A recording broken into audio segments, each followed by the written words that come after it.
a violência sexual, né? E aí, nesse contexto de pandemia, em que a gente está vivenciando o ensino remoto, acaba que as violências e as violações não estão tão visíveis e não são comunicadas, né, para a rede de atendimento, para a denúncia, por conta da falta desse contato com os profissionais da educação, né, olho a olho, com os professores, demais profissionais, que a educação, as instituições de ensino, é um dos principais canais, são um dos principais canais de reconhecimento e identificação de violência sexual, né, de atendimento e acolhimento inicial dessa criança e posterior encaminhamento para atendimento, denúncia.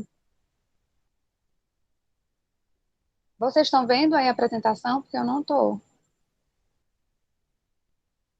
Acredito que depois vocês vão poder receber, né? Tá com elas conectados, pode disponibilizar o material para vocês também. Se tiver algum probleminha, eu posso tentar passar aqui no meu celular, agora fica muito pequeno.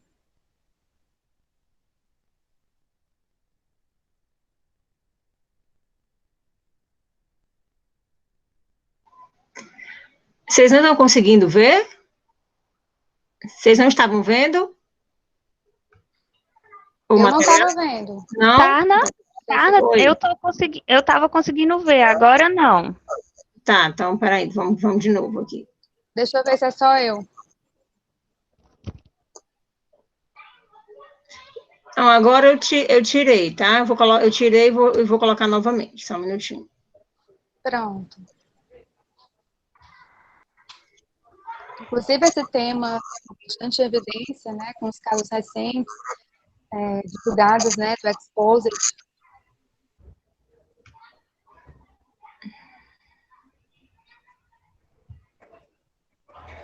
Bom, eu não estou vendo, mas eu estou com ele aqui no notebook, então eu vou passando, né? Se vocês estão vendo, mas já apareceu, porque não delay.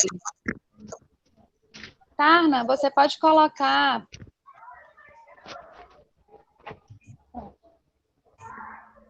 na lâmina 4, por favor.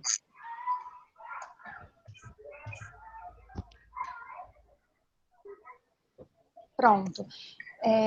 Essa figura inicial eu passei por conta do tempo, mas já seria uma saudação para que a gente pense que só dá para a gente refletir, transformar essa realidade, no caso da violência sexual, se a gente realmente estivermos juntos e juntas, né? E aí todos os direitos que eu vou falar aqui, direito à educação e os direitos de criança e adolescente, realmente são uma construção social, e aí eu trouxe um pouquinho, são direitos humanos, né, são direitos fundamentais, direitos previstos em leis, Constituição, e aí eu trouxe um pouquinho para que a gente possa trazer um pouco de esperança, né, nesse sábado à noite, nesse fim de julho. A ONU, ela resume na sua Declaração, né, Universal dos Direitos Humanos: todos os seres humanos nascem livres e iguais, em dignidade e direitos, né. Então, quando a gente está falando, a gente pensa em falar em prevenção à violência sexual, combate, enfrentamento, a gente tem que lembrar de que crianças e adolescentes são sujeitos de direitos, né? Têm dignidade e direitos que devem ser protegidos e garantidos por todos. Pode passar, Tarna, por favor. E aí eu também evoco, ontem falamos bastante de Paulo Freire, também fez e faz parte da minha formação em assessoria jurídica popular. A gente tem como os referenciais teóricos principais o Paulo Freire, né, desse mundo em construção. Pode passar, Tarna, por favor. E aí, eu vou tentar ser super breve, porque acredito, né, a ideia é mesmo a gente pincelar alguns pontos, mas não tem como falar de prevenção à violência sexual, e aí vou trazer algumas causas dessa violência sexual contra criança e adolescente, se a gente não falar sobre o conceito, a concepção, a ideia de infância e adolescência, né? Se hoje a gente tem várias leis, como o Estatuto da Criança e Adolescente, uma concepção de criança e adolescente como sujeito de direitos, tem direito à voz, direito a se expressar, o direito realmente à dignidade, ao respeito, nem sempre foi assim.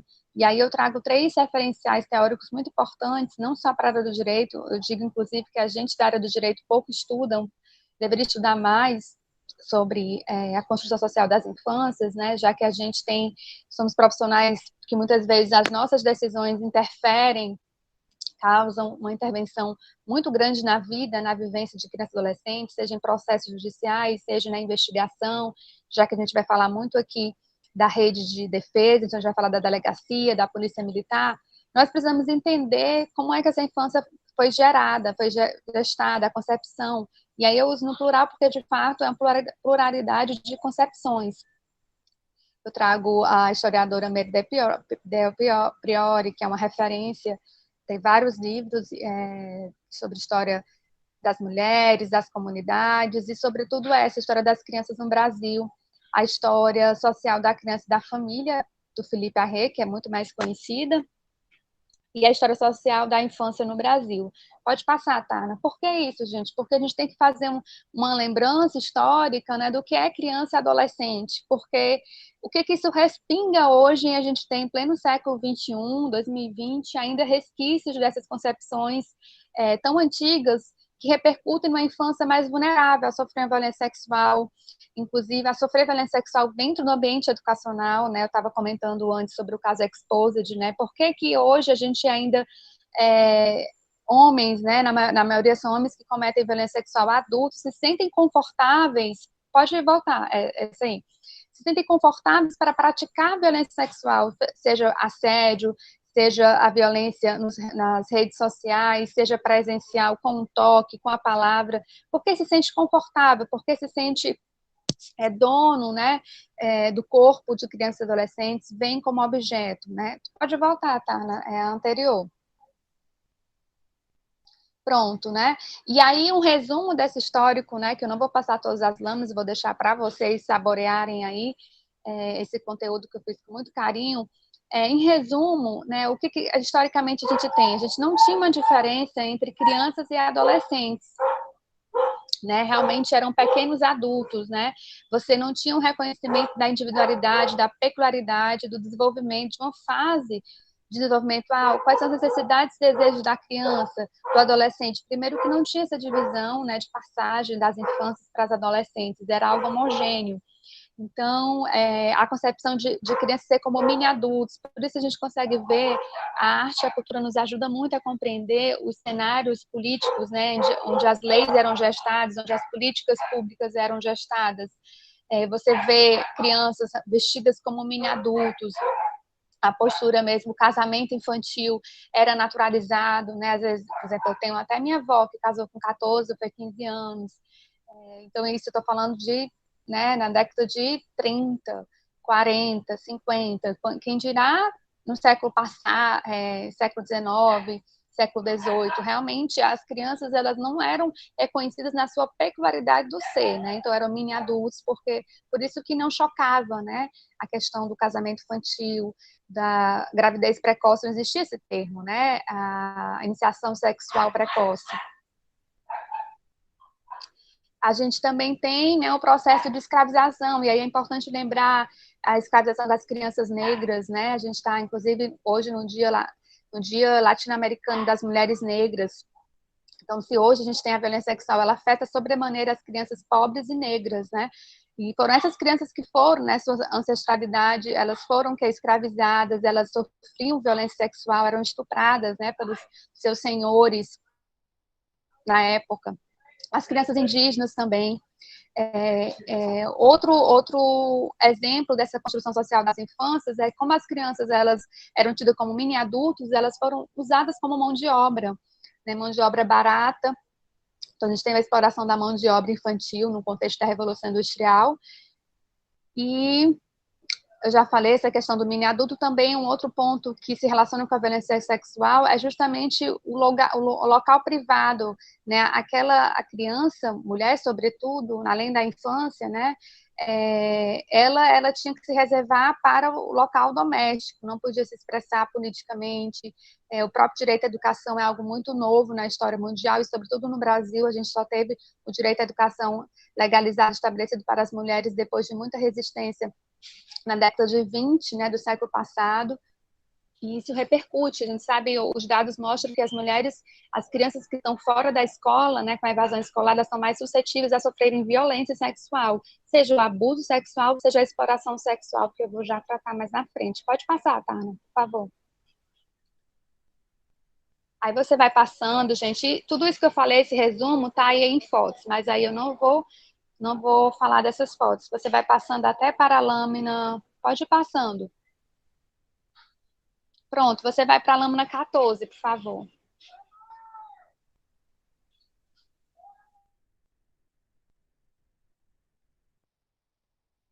Lâmina 14.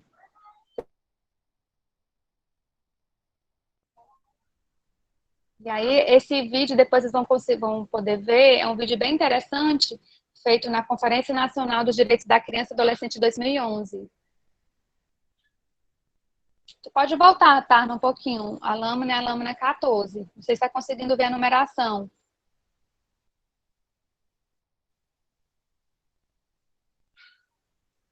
Tá passando aí.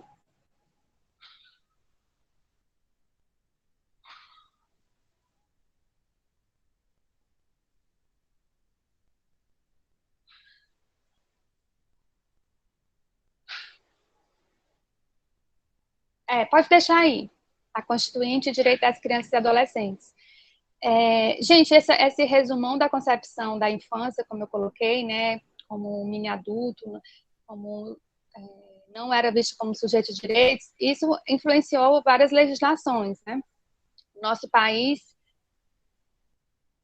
vocês estão conseguindo ver aí o que tem um desenho, é porque não estou conseguindo ver, mas é para aparecer um desenho com um objeto de proteção social, Constituição, até chegar a sujeito de direitos. Só que para mim está branco. Se vocês estão conseguindo ver aí, tudo bem. É só passar, Tarna. Pronto, aí ótimo. Se às vezes a tecnologia deixa a gente na mão pessoalmente, agora com as redes sociais, com a educação remota, a gente tem que se aperfeiçoar mais e mais, né? É um desafio a mais. Agora, pronto, gente, era isso que eu queria resumir para vocês, né? A gente teve no nosso país, no Brasil, né, a gente tem uma república muito recente, uma democracia muito recente, né? A nossa Constituição Federal de 88, então, nossa Constituição democrática, cidadã, que vai romper com a ideia de criança e adolescente como objeto, como tutelado, né, uma faixa etária, um grupo social que não é titular de direitos, é algo muito recente, de 88. Então, a gente teve um percurso muito longo em que crianças e adolescentes podiam ser usadas, né? Por isso que a gente realmente tem uma cultura que vai passando de geração para geração, que não reconhece os direitos à dignidade, ao respeito, né? O direito ao corpo, à imagem, que são direitos violados quando acontece uma violência sexual. Hoje, 2020, a gente tem uma concepção de criança e adolescente como sujeito de direitos. Essa concepção, ela vem desde a Constituição Federal, em 88, e o Estatuto da Criança e do Adolescente. Vocês estão me ouvindo, gente? Eu estou ouvindo aqui uns cachorros, aqui dos vizinhos e daqui, mas se vocês estiverem me ouvindo, tudo bem. Pronto. A gente tem o Estatuto da Criança e do Adolescente, inclusive esse mês completou 30 anos de vigência, né? Então, a gente hoje está falando nesse cenário, né, nesse chão que a gente pisa, mas a gente tem que refletir se nas instituições de ensino, na rede de atendimento, nos CRAS, no CRES, nos serviços, políticas públicas da área da saúde, da educação, da assistência, essa concepção, de fato, ela é vigente, porque a gente ainda tem uma cultura muito focada no adulto. Então, por mais que a gente tenha uma legislação, que eu vou explorar com vocês um pouquinho, a gente tem práticas, né, culturais, institucionais, e aí entra essa questão sistêmica que eu acho super interessante. Eu vou mostrar um sistema de garantia de direitos. Então, a gente realmente, para atender, prevenindo ou defendendo quem sofre violência sexual, é importante compreender o sistema onde aquela criança está inserida, quais são os serviços públicos, entre eles o serviço de educação está sendo oferecido, é oferecido, e se esse serviço realmente reconhece, não só no seu discurso, mas na sua prática, no seu desenho cotidiano, criança e adolescente como sujeitos de direitos, né? Gente, às vezes eu falo muito rápido, qualquer coisa vocês digam no chat, que aí eu falando rápido demais, às vezes embola, né? Mas aí você vai passar, Tarna, por favor. Eu fiz um destaque para a pandemia, né? Mas aí eu acho que vocês podem ler depois.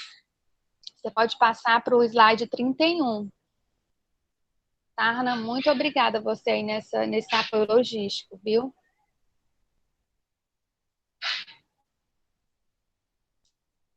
No slide 31, a gente vai cair aqui na quarentena, né? Estamos desde março nesse enfrentamento ao Covid, né? E aí é importante a gente compreender o slide 31, exatamente esse, né? O que, como eu falei até mais cedo, né? A quarentena significou estudantes, né, fora da escola, estudando na educação remota, com tudo aquilo que isso possa trazer como consequência. Inclusive, um cenário de desigualdade no acesso à internet, desigualdade em ter um quarto saneado, com estrutura para realmente perseguir, né, o ano letivo.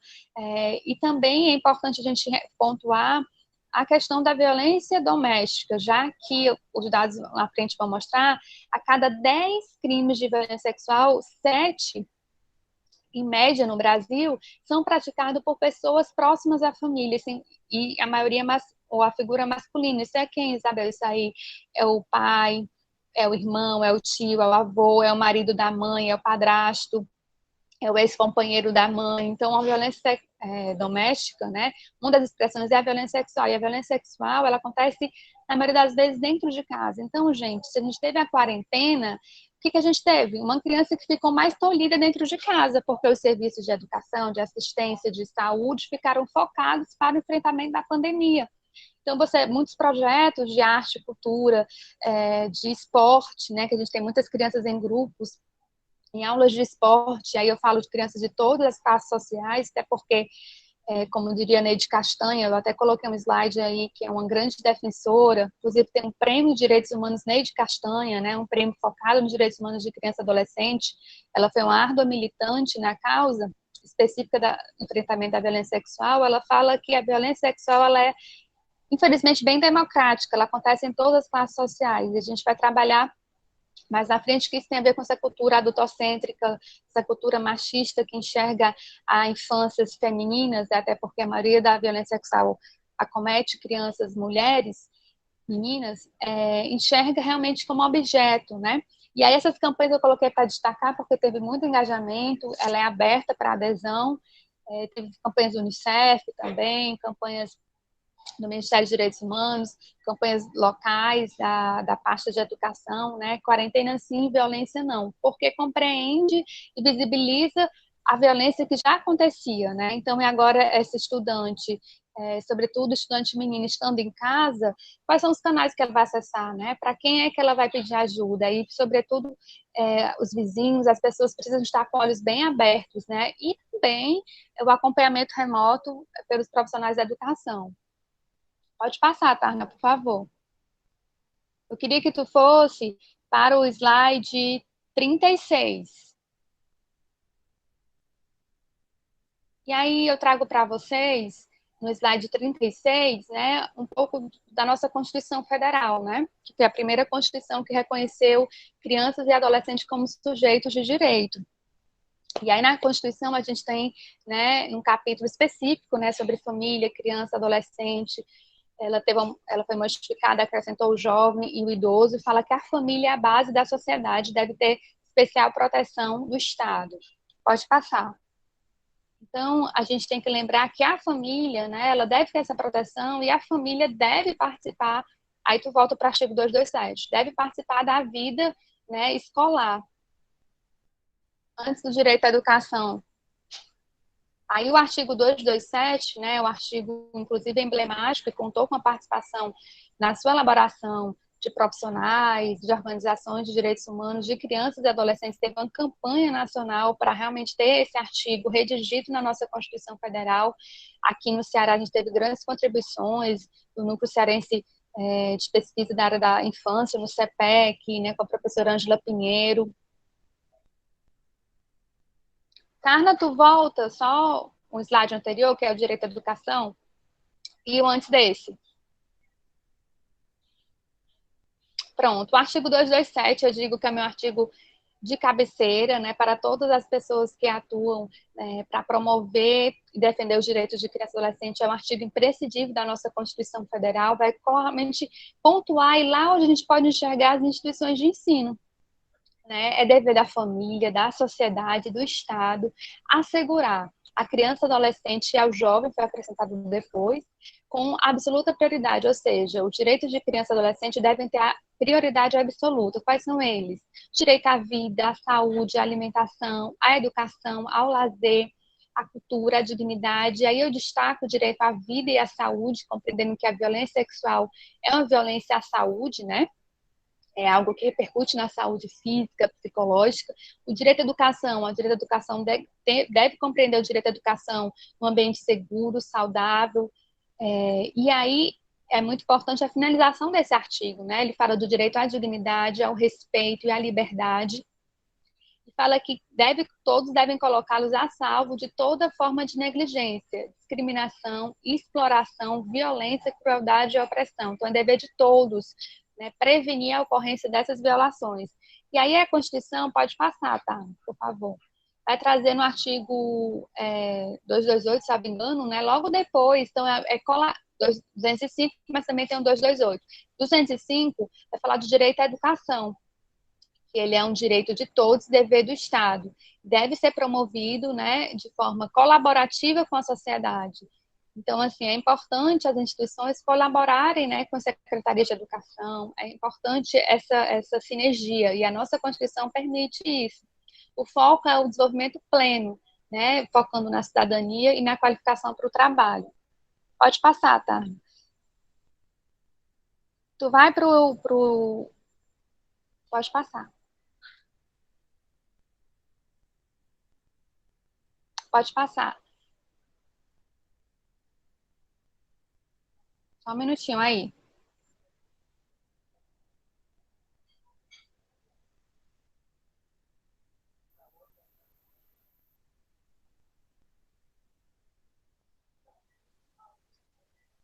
É o 44, o slide. Acho que pela numeração ajuda você, não ajuda, não?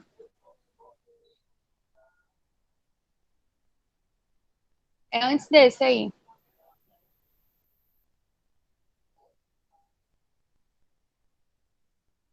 Pode voltar. Tá bom. Pronto, esse aí. E aí, no Estatuto da Criança e Adolescente, que, como eu falei, completa 30 anos, reforça essa questão, né? Da dignidade, do respeito, da liberdade. É importante a gente compreender esse dever. Como profissional da educação, deve cumprir com o que o artigo 4 fala, né? Que é justamente prevenir a ocorrência de violações contra a dignidade, o respeito e a liberdade. Pode passar, tá? E a violência sexual, vou falar para vocês o que é. Ela é uma violência contra justamente esses direitos, né? Olha, pode deixar aí, tá? O Estatuto fala que é dever de todos prevenir a ocorrência de ameaça ou violação dos direitos da criança e adolescente. Então, as instituições de ensino, existe uma lei no estado do Ceará, inclusive foi revista na semana passada, ela foi alterada, está para ser sancionada pelo governador, eu não chequei se ela foi sancionada, não consegui checar, mas existia uma lei no estado do Ceará que tratava das comissões de notificação dos maus tratos. Porque o Estatuto fala que as instituições, o poder público deve prevenir a ocorrência, né, e deve acionar a rede de atendimento. E teve uma modificação ampliando as competências e mudando a terminologia. Então, é algo realmente que implica um dever das escolas de prevenir a ocorrência de ameaça ou violação desses direitos, né? Depois, eu posso passar para vocês o projeto de lei que foi aprovado na Assembleia Legislativa semana passada. É algo que diz respeito só ao Ceará, tá certo? Já que foi uma legislação estadual.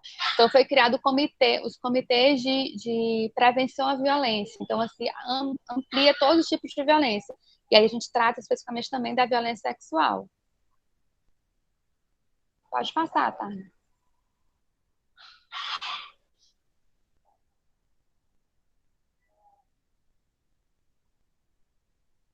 Pode passar.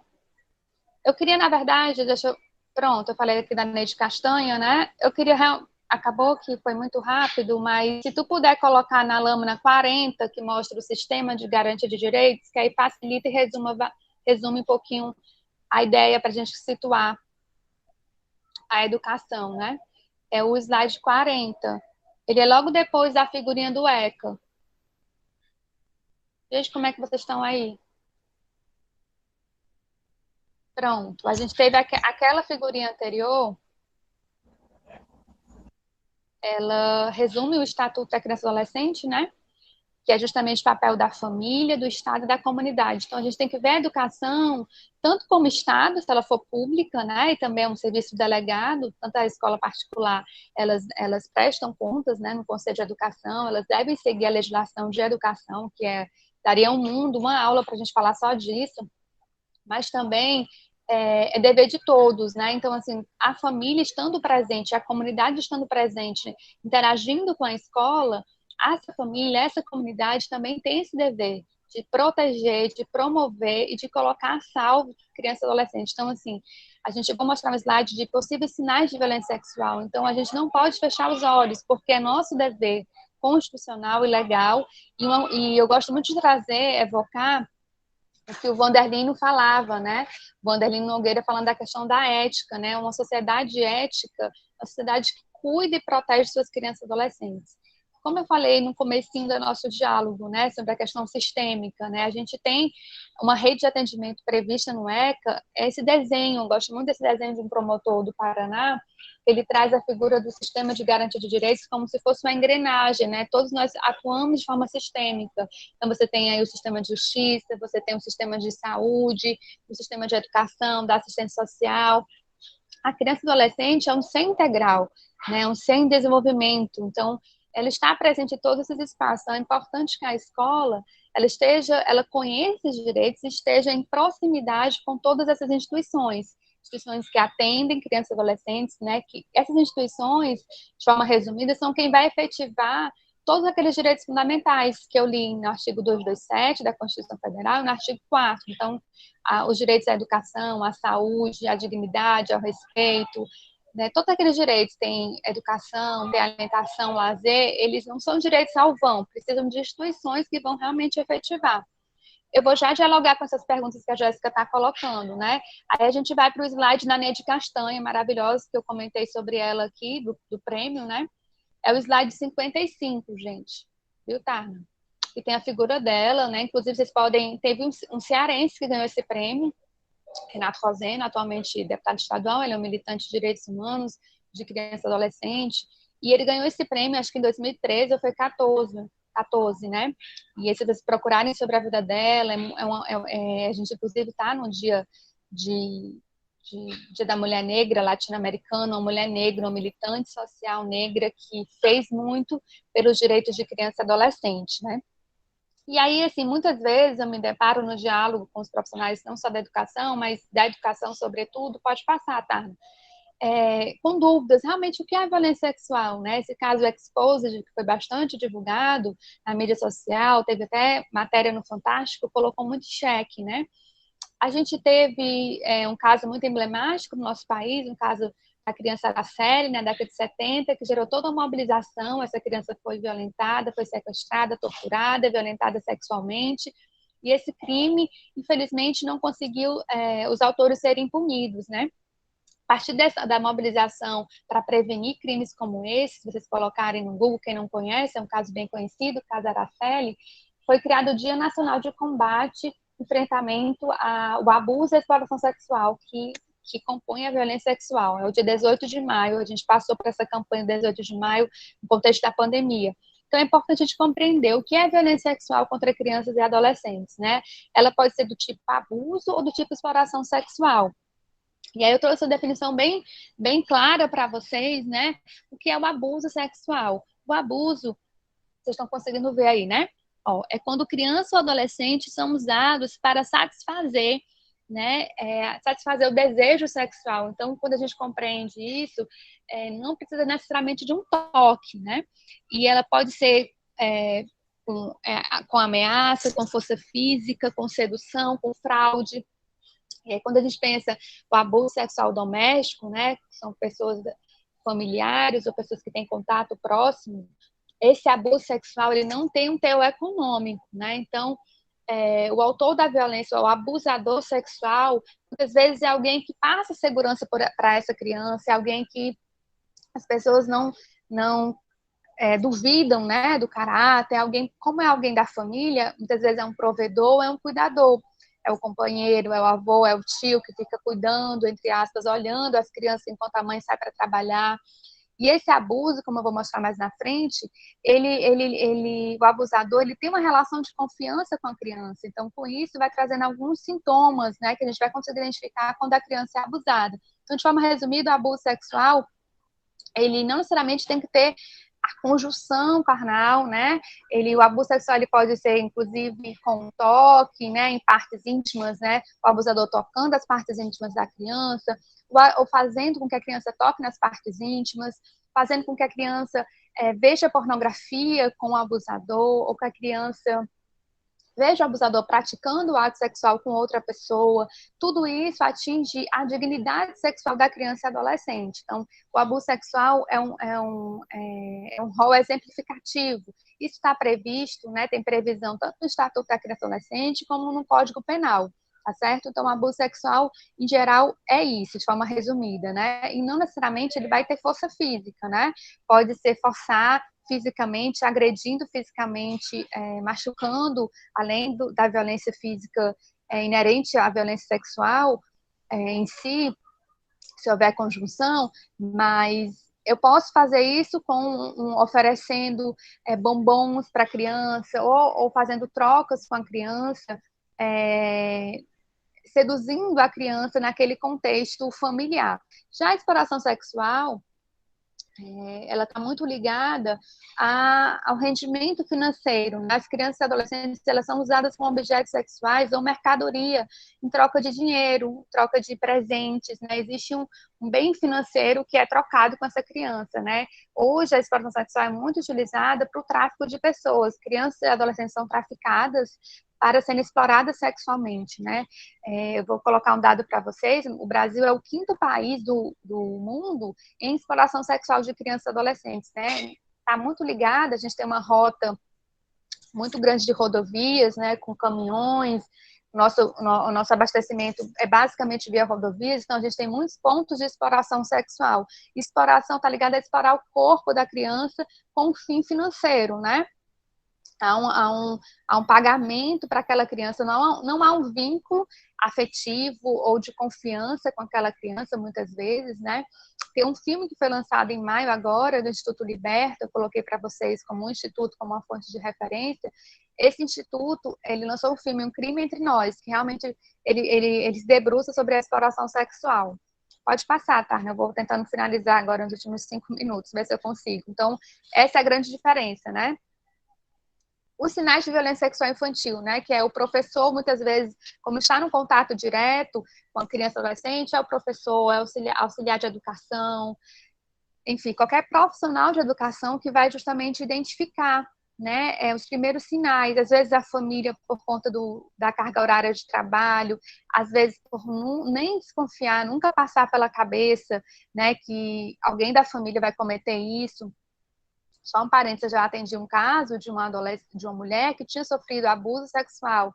E é importante destacar que o crime de violência sexual, abuso sexual ou outro tipo de crime contra a dignidade sexual, hoje, né, recentemente, de uns anos para cá, a prescrição, ou seja, o poder de punir do Estado, o prazo só vai correr a partir dos 18 anos de idade. Então, uma criança que sofreu dos 5 aos 10 anos do abuso sexual, a partir dos 18 anos, quando ela for maior de idade, tiver poder de decisão sobre a sua vida plenamente, né, os poderes civis, vai correr o prazo para que ela possa, né, buscar ajuda, denunciar e o Estado possa punir, porque antes o que acontecia eram muitos crimes que prescreviam, né, o Estado não tinha mais prazo para investigar e punir, porque aconteciam na infância e o prazo já corria na infância, né? Só um importante destaque: muitas pessoas acham que não vale a pena denunciar, e é importante, né, esse reconhecimento que a educação, as escolas, os professores contribuem bastante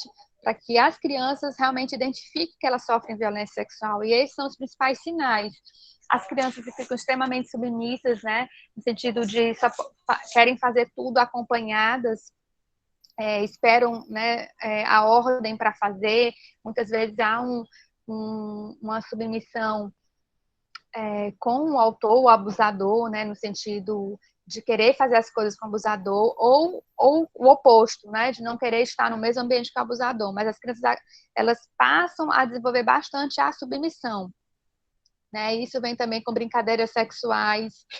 Você vê a criança falando adjetivos que ela não tem costume de falar, ou se reportando a filmes pornográficos, ou a postura, fazer, como eu posso dizer, representar aquilo que ela enxerga, né, que ela viu na pornografia, ou que ela presenciou com o abusador, ou que ela sofreu com o abusador. A falta de confiança nas pessoas, ou seja, por isso que ela tem muito receio e medo de contar o que ela está passando, né, o que ela vivenciou. E o sentimento de culpa, esse é o principal sinal, né, a criança fica retraída, tímida, porque ela sente muita culpa em relação ao que ela está passando. Pode passar para o próximo slide, tá, por favor. Eu vou já falar quais são os canais de denúncia, né? Que os profissionais, identificando esses sinais do abuso sexual infantil, o que pode ser feito, né? Esse está bem pequenininho. Eu vou ler aqui para vocês, que eu tenho aqui no computador, para a gente já ir passando para o outro. Pânico, né? A criança fica com pânico de determinadas pessoas, fica ansiosa, e aí ela começa a não ter mais desenvolvimento escolar, a nota dela cai, os trabalhos em grupo ela não quer fazer, ou ela não consegue mais se expressar, né? A insegurança, a baixa autoestima. Há relatos também de tentativa de suicídio, de automutilação, mudanças repentinas e constantes de humor, né? Com crianças até 10 anos, é muito comum a questão também dos desenhos, né? Desenhos com características sexuais, o interesse súbito e não usual sobre assuntos sexuais. Pode passar, por favor. E aí é muito importante a escola trabalhar com a autoproteção, né? Eu trago muito forte essa campanha, é algo que o Estatuto da Criança e Adolescente, as leis de educação, quando vem falar da educação para o respeito, para a dignidade, é fundamental. Crianças e adolescentes são titulares de direitos fundamentais, então é importante que elas sejam educadas para a autoproteção. E aí tem muitos materiais, eu coloquei indicações para vocês aqui, como o Canal Futuro, a Childhood, a Unicef, trabalham com a formação Crescer Sem Violência, com uma rede com série de documentários com linguagem didática para crianças e adolescentes, que aqui abuso é esse. E ele vem trabalhar, olha, a autoproteção pode ser desenvolvida em várias faixas etárias, né? De 3 a 5 anos, a partir dos 5 anos de idade, a partir dos 8 anos de idade. Então, é muito importante que os profissionais de educação tenham formação sobre isso, para que possam adequar a linguagem com a faixa etária. Tu pode passar, Tarno. Pode passar, eu já falei desse dado, né? E aí, assim, onde denunciar? Quais são os canais, né? O Conselho Tutelar, que inclusive foi criado no Estatuto da Criança e Adolescente, como a gente não teve tempo, mas está aí no material sobre as atribuições do Conselho Tutelar, em resumo, é zelar pelo direito da criança e adolescente. O Conselho deve ser acionado quando houver evasão escolar, e deve estar muito próximo da escola para poder fazer ações de promoção dos direitos, divulgar os serviços. O conselho é que vai acionar serviços públicos se essa criança precisa de um serviço de assistência social, de saúde, se não tem matrícula escolar, é o conselho que vai solicitar. Então, o conselho ele pode sim, pode e deve ser acionado, né, porque o conselho vai visitar a família, vai fazer todo um relatório social, né, sobre aquela família, né, qual o contexto social e o contexto familiar que aquela criança que possivelmente sofra um abuso sexual ou sofra uma exploração sexual. Aí, muitas vezes a criança estuda e à noite ela sofre uma exploração sexual. A delegacia, né, existe locais com delegacia especializada, não é comum, mas a delegacia, a Polícia Civil investiga o crime de abuso ou exploração sexual. Em caso de flagrante, é a Polícia Militar, né? Outros órgãos, né, do sistema de justiça que também podem ser acionados para que atuem contribuindo na investigação junto à delegacia é a Defensoria Pública e o Ministério Público. Por quê, gente? Na verdade, o Ministério Público ele vai ser o titular da ação penal que vai ser instaurada, né? Então, a delegacia investiga, então o Ministério Público ele pode ser acionado, o Ministério Público fiscaliza a atuação das polícias, né? Então pode acionar a delegacia se ela não foi acionada antes, e também pode fazer a sua própria investigação. Então, o Ministério Público vai ser o titular dessa ação penal. É importante que as escolas não deixem de acionar. E também uma outra reflexão que eu queria finalizar com vocês, que as escolas podem criar canais, e devem criar canais internos, né, de acolhimento, de prevenção, que seriam esses comitês de prevenção à violência, que eu relatei que o Estado do Ceará tem. Não posso dizer todo o Brasil, mas além de acionar o conselho tutelar, as escolas devem ter esses canais, porque de fato seja algo contínuo, né? Trabalhar temas sobre educação e equidade de gênero, para que as crianças e adolescentes possam ter um canal de fácil acesso para a denúncia, é algo que realmente agora no contexto do Exposed ficou bem visível. A escola tem que ter, o setor psicopedagógico, qual vai ser o setor? Isso deve ser esclarecido, divulgado, né, no sistema escolar, e a vencedora do sistema, né, para que o profissional da portaria, da secretaria, né, todos e todas que constroem aquele sistema, a família, né, que participa das reuniões, a comunidade também, cujos seus filhos estudam, né, naquela escola, possam saber que aquilo ali não é tolerado, essa violência sexual, que existe um espaço de escuta, pode passar. Então, isso que eu trago de reflexão para as instituições de ensino, né. Além do Disque 100, né, gente, que passou aí, o Disque 100 é a campanha mais batida, né, a ligação gratuita, muitas vezes pode ser anônima, né, e pode também ser acionada, né, caso a profissional da educação tenha receio, existe uma rede de exploração sexual aqui no meu interior, né, é importante que seja denunciado de alguma forma. Se o Conselho Tutelar não tem segurança de acionar ao Ministério Público, e tem essa possibilidade do Disque 100 e também um aplicativo de Direitos Humanos do Brasil. Você baixa o aplicativo e faz a denúncia também. Finalizando de verdade, né? Acho que eu consegui responder aí as questões que a Jéssica colocou. Pode passar para ir, acho que para o penúltimo slide, né? Eu já coloquei essas questões anterior, coloquei sites de referência e já disse para vocês, tomara que vocês consigam receber esse material. E aí eu termino agradecendo a oportunidade, reforçando a importância desse diálogo, né, educação com a rede de serviços, né, do sistema de garantia de direitos. Quando a gente fala em prevenção da violência sexual, a escola sozinha não vai dar conta, né, porque aquela estudante que sofre abuso, ela tem um local de moradia onde acontece esse abuso, mas também, se a violência sexual acontece dentro da escola, é um ambiente que deve proteger, que deve prevenir. Então, aquela estudante sofre dentro ou fora da escola a violência sexual, ela vai encontrar na escola, se ela for uma escola que tenha, né, esse organograma desenhado interno com um comitê de prevenção à violência, com formação continuada sobre o tema dos profissionais, esse espaço seguro e acolhedor, ela vai encontrar um espaço em que ela possa dizer que ela sofre ou abuso ou exploração, dentro ou fora da escola. É isso, gente. Muito grata, Isabel, pela tua partilha, certo? Eu vou só fazer aqui algumas perguntas em relação a esse tema. Algumas aqui você já respondeu, certo? Só eu queria que você salientasse um pouco a questão do... Quando fica a questão do crime, né? É perceptível que houve realmente o abuso, a escola ficou sabendo por um vizinho ou por alguém da comunidade escolar, e a criança apareceu com aqueles sintomas, né? As características, e aí foi, de alguma forma, o professor percebeu e levou ao diretor. Aí eu pergunto a você aqui, se o profissional da educação souber do caso de violência e não notificar, ou seja, não chamar o conselho tutelar, as autoridades competentes da rede, ele poderá responder pelo crime de omissão? Qual é o papel dele diante disso, né?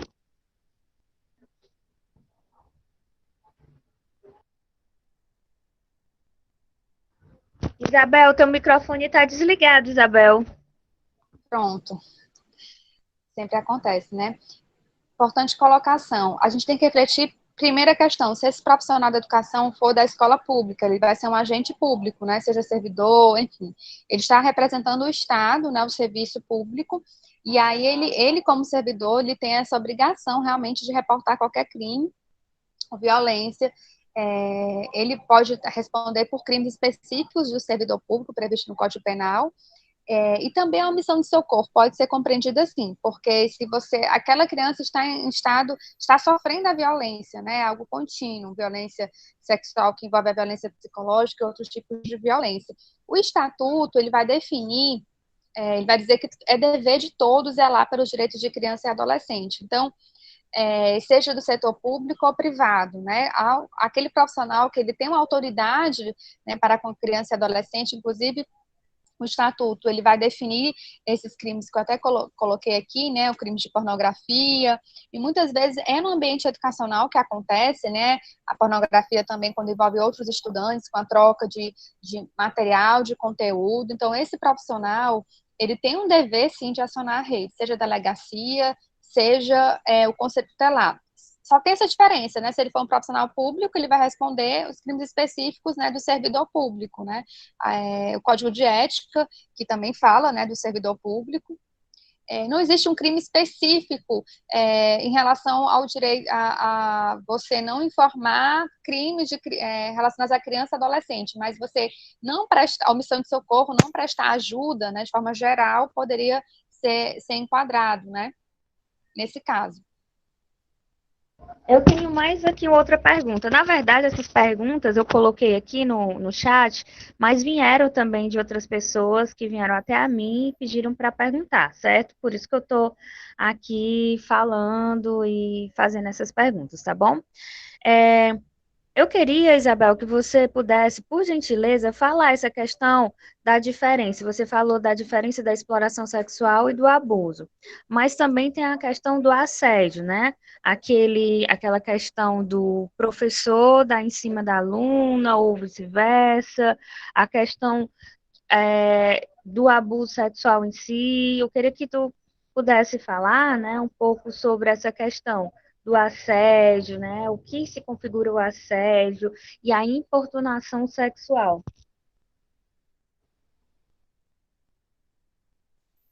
Ótimo. Os crimes contra a dignidade sexual estão previstos no Código Penal, inclusive teve uma modificação em 2009, porque não sei se vocês lembram, né, existia por uma concepção adultocêntrica, machista também, né, no nosso sistema de justiça.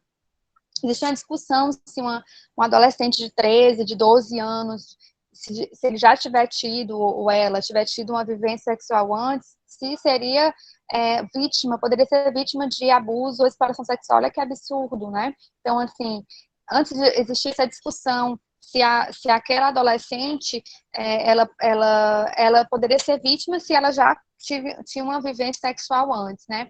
Hoje, com essa mudança legal, o que se tem?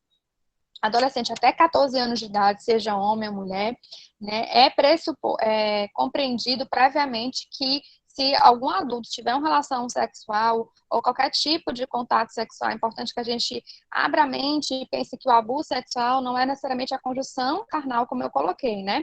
E aí vai entrar a importunação e o assédio como exemplos de abuso sexual, de violência sexual. Essas tipificações estão no Código Penal, tá certo?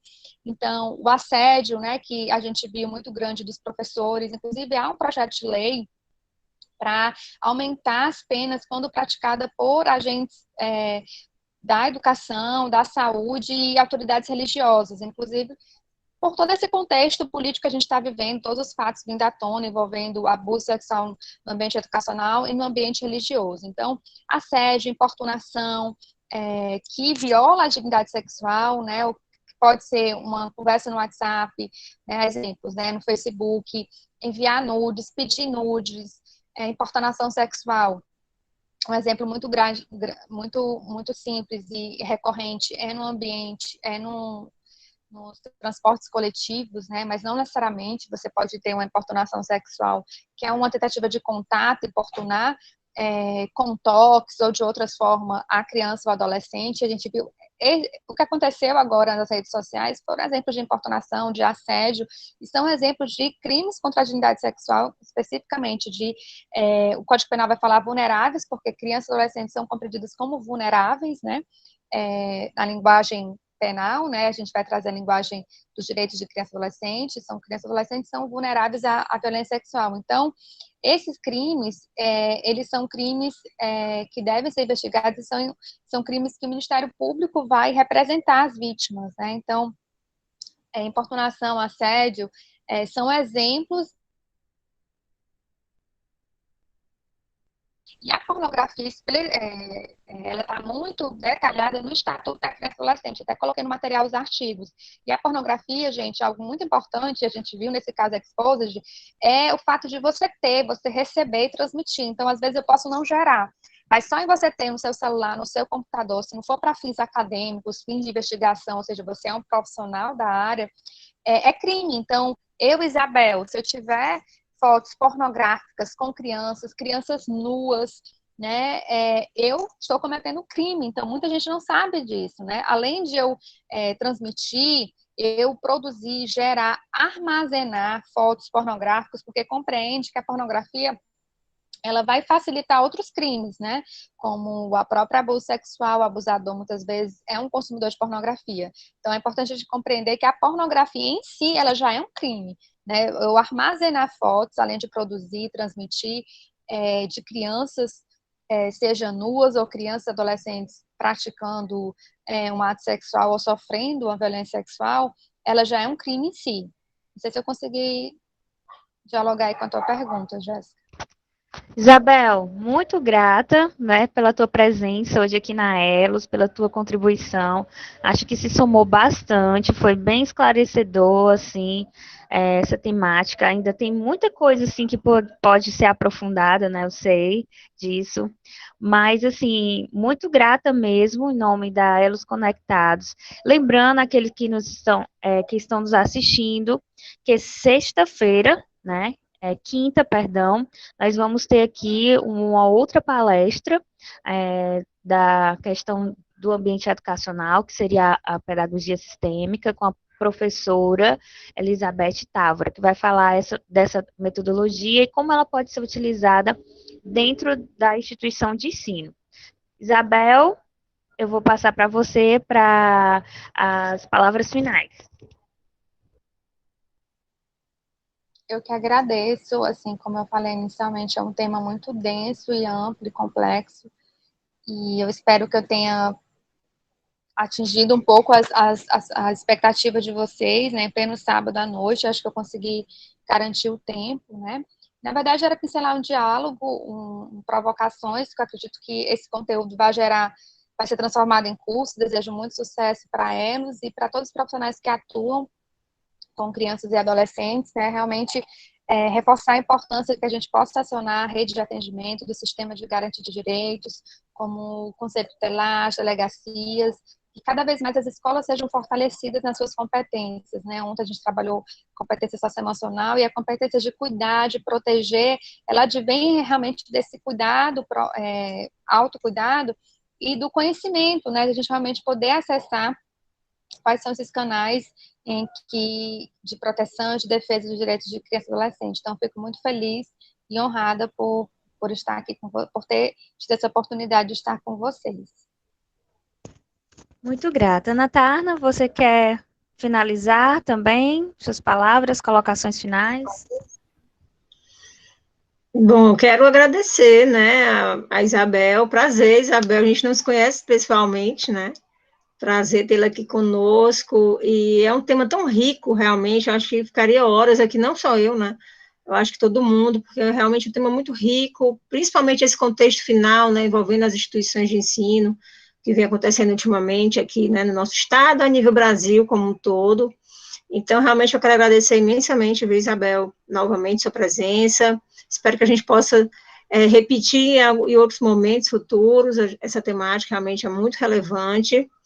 E como a professora Jéssica falou, né, próxima semana a gente vem aí com outros temas, pedagogia sistêmica, que também a gente vai falar sobre gestão de conflito agora, já no ambiente universitário, tá certo? Esse webinário vai ficar gravado no YouTube, vai ficar disponível amanhã, então quem quiser rever, ou então indicar para um amigo, um colega, está assistindo, vai lá no nosso canal, Elos Conectados, que vocês vão estar podendo rever, tá certo? E siga a nossa programação lá no nosso Instagram, a gente está aí com muitas novidades, então a gente quer realmente se conectar e criar bons elos aí com vocês, tá? Boa noite, obrigada.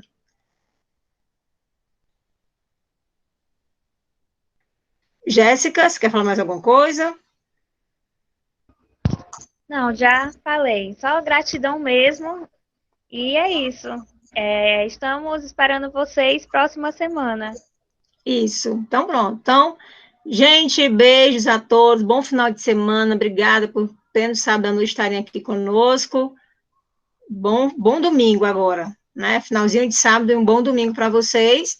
E a partir de segunda começam as nossas inscrições já para os webinários de sexta-feira e de sábado, tá bom? Beijos. Obrigada.